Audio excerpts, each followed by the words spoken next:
My name is Tammy, a 39-year-old professional employed in the sales department of a trading company. From my college days, I've been drawn to leadership roles, adept at rallying people together.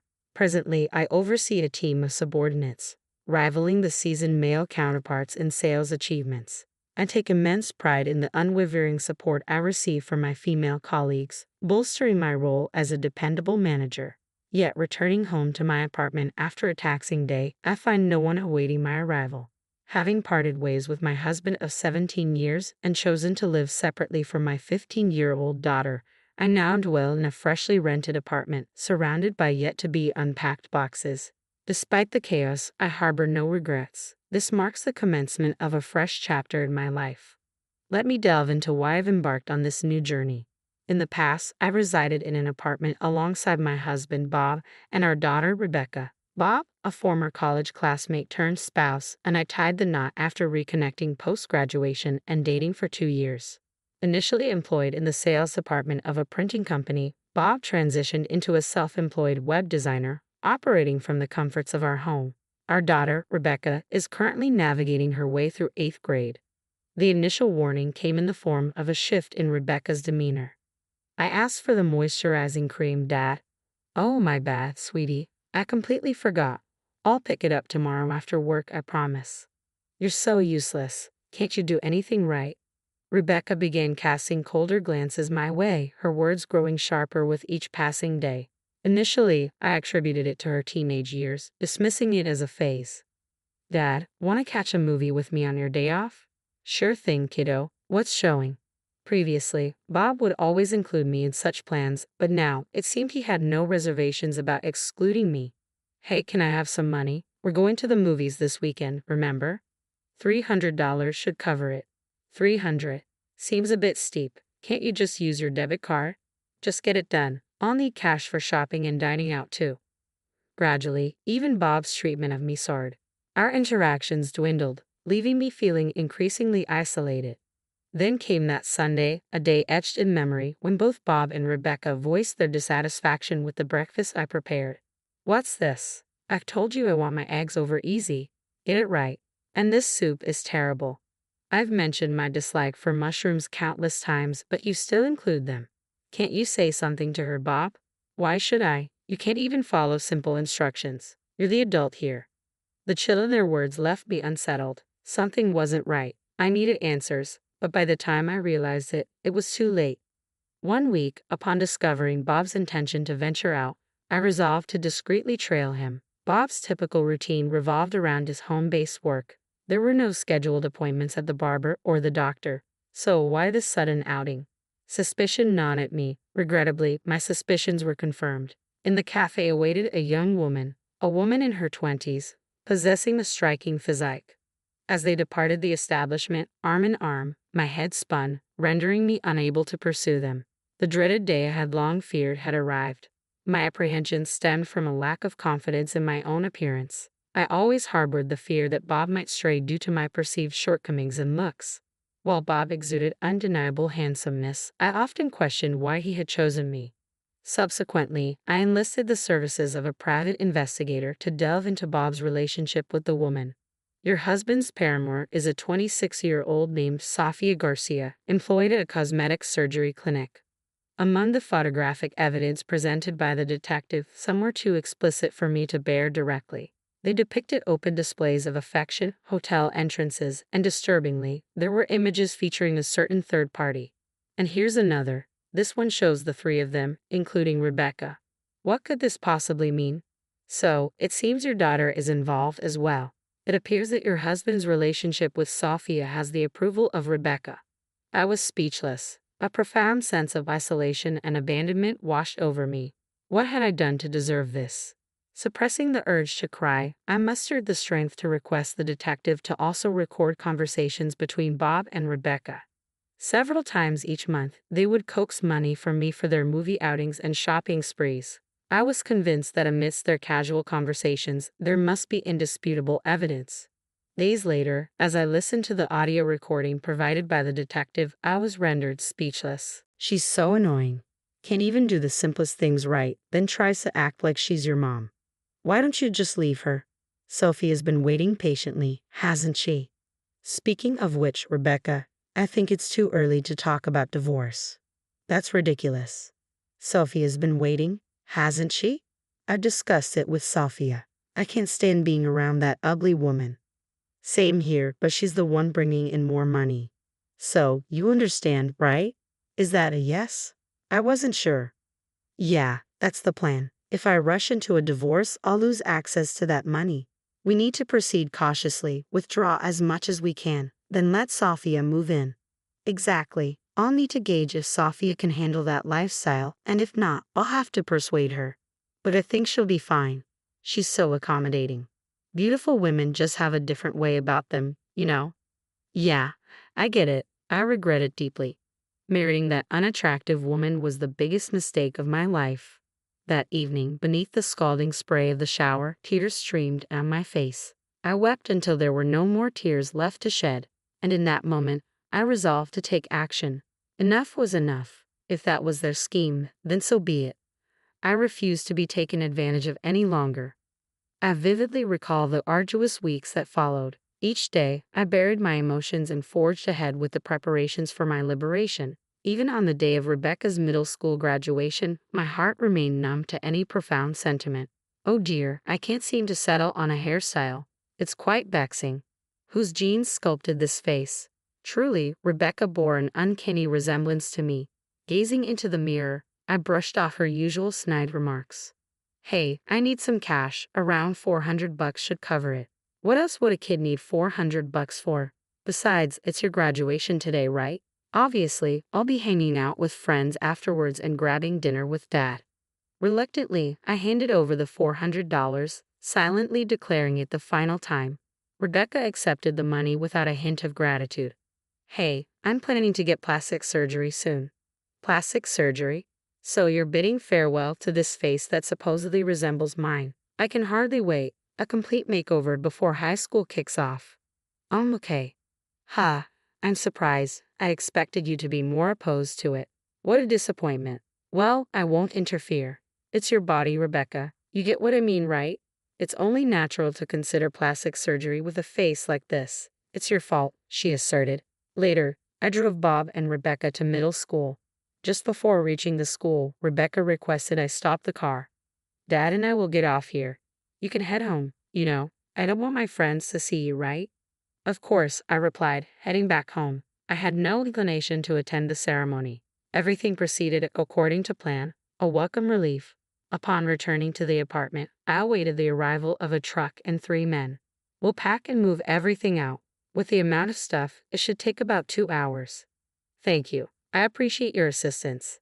That day marked my relocation to a new apartment, leaving the divorce papers on the table of the old one. I had requested time off from work and spent it touring various domestic destinations, relishing the rare freedom. Though perhaps I could have savored it more without the persistent calls from Bob and Rebecca. A few days later, I returned to the new apartment, refreshed from my journey. After finally picking up one of Bob's incessant calls, he exclaimed, "You finally answered. Where are you? What are you up to?" "Just relaxing in my room, watching TV. Why the urgency? You sound flustered. Is everything all right?" "What do you mean? Is something wrong? What do you mean by your room? Explain yourself properly." "There's nothing." "What do you mean? You saw it, right? The divorce papers." "That's it. No further explanation needed, right?" "So you knew about About what?" "If you mean your affair, I knew. I have no intentions of backing down. I figured, with your income, you can't support Rebecca. Tough luck, I'm filing for divorce and seeking alimony too." "Who says I'm going to pay alimony? We should discuss this matter calmly." "Sure, you can bring Rebecca along or not. It doesn't matter to me." With no desire to continue the conversation, I abruptly ended the call, powered off my phone, and severed all contact. I chose the cab for our discussion, the very same one where I had first seen Bob meeting with Sophia. But this time, only Bob showed up. There was no sign of Rebecca. She must be recovering from her plastic surgery. Poor girl. "Who's that with you?" I inquired. "This is my attorney, Mr. Johnson," Bob replied. "You brought a lawyer?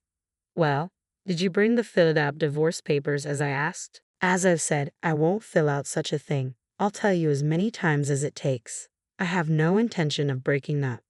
Do you just want the money? I do. Do you think we can continue our marriage for that reason? What? Who said I'm after your money? Who said it? You're making assumptions about people's feelings. I nodded at Mr. Johnson, who then took out his smartphone and calmly pressed play. What ensued was a conversation between Bob and Rebecca from that day. Bob's complexion turned ashen instantly. It's quite an experience to hear your own derogatory remarks played back to you. I don't want to breathe the same air as that ugly woman. If I carelessly break up with her, I won't be able to use the money. Bob's voice echoed through the cafe. No matter how many times I hear those words, they pierce straight through my heart. Knowing that this is his true sentiment sends shivers down my spine. A recording? What the hell do you think you're doing? Bob exclaimed. What am I doing? I think I should be the one asking that. Did you use the money? I want to clarify something before we proceed. You have been seeing Sophia, correct? I asked, studying Bob's expression. Yes, that's correct, Bob affirmed, nodding. In that case, Mr. Johnson interjected, if you have no intentions of divorcing, we will proceed with filing for divorce in family court. We will also discuss the division of assets.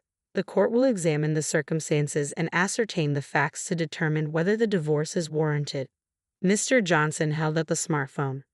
The conversation you had with your daughter earlier is quite significant in this case. In my professional opinion, divorce seems highly likely.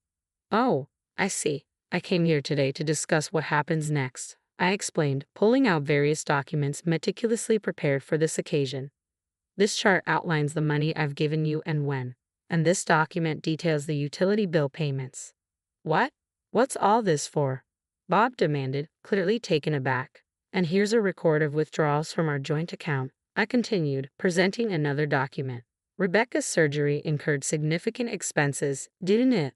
Eyelid surgery, eye shape correction, double eyelid surgery, nostril reduction, filtrum reduction, creating tear bags, cheek and nasal bone shaving. The total costs amounted to $40,000. There's only about $20,000 left in savings. We used to have $70,000. You've spent quite a sum, haven't you? That was for Rebecca. I could replenish the savings. Do you realize I was the one who primarily contributed to that money? I could feel my anger rising. I'm willing to divide what remains in the account for asset distribution. I won't make any claims about the cost of Rebecca's surgery. However, what I do expect you to compensate for is the emotional turmoil I've endured. Keep that in mind. And by the way, have you been in contact with that woman, Sophia? No, not really, Bob replied. That's concerning. I had a private investigator look into her background. Turns out she has a criminal record. You need to watch your back. A criminal record? What for?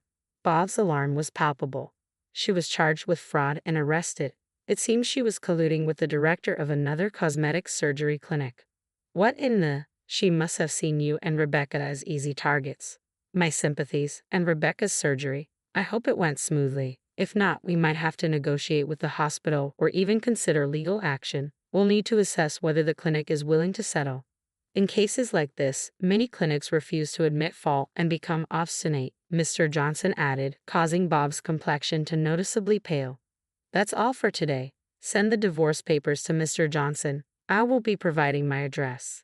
Wait, please, just one more thing. Can you lend me some money? Bob's plea was pitiful. I can't believe I ever fell for a man like him. Absolutely not, I stated firmly, leaving the cafe with Mr. Johnson, leaving Bob behind, visibly devastated. Rumors later circulated about Bob and Rebecca's downward spiral. Bob struggled to afford even a modest apartment on his salary alone. To support Rebecca, she had to take up odd jobs like newspaper delivery, and they downsized to a cheaper apartment, compromising their standard of living. Bob's web design projects weren't sufficient, and he resorted to day labor to make ends meet. It was truly pitiful, but Bob had to persevere.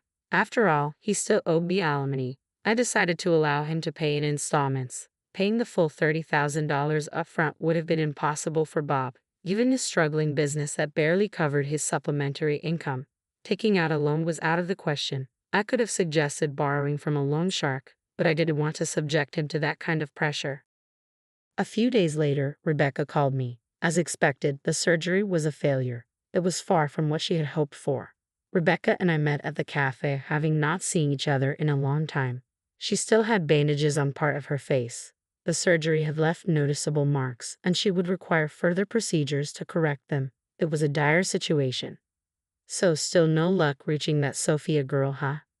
Yeah, you were spot on, Mom. She saw us as easy targets, Rebecca remarked, gazing out the window with a thoughtful expression. She appeared more mature to me than ever before. Well, I should get going now. Part-time job first and high school homework. My schedule's pretty packed, she explained.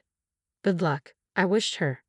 Thanks, Mom, and I'm really sorry for all the trouble I've caused, Rebecca apologized sincerely. No need to suddenly be so polite. I won't be giving you any more money, okay? I won't bring it up again.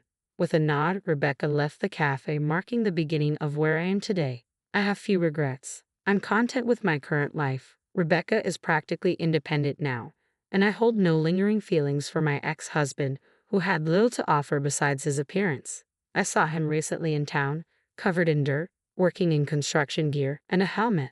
Did he always have such sorrowful eyes? He looked entirely different. I hardly recognized him. Making a living is challenging, and he deserved to face difficulties after squandering so much money. It's not all about looks. I truly believe that now. I'll continue to do my best just as I am. With the reset button pressed on my life, the future appears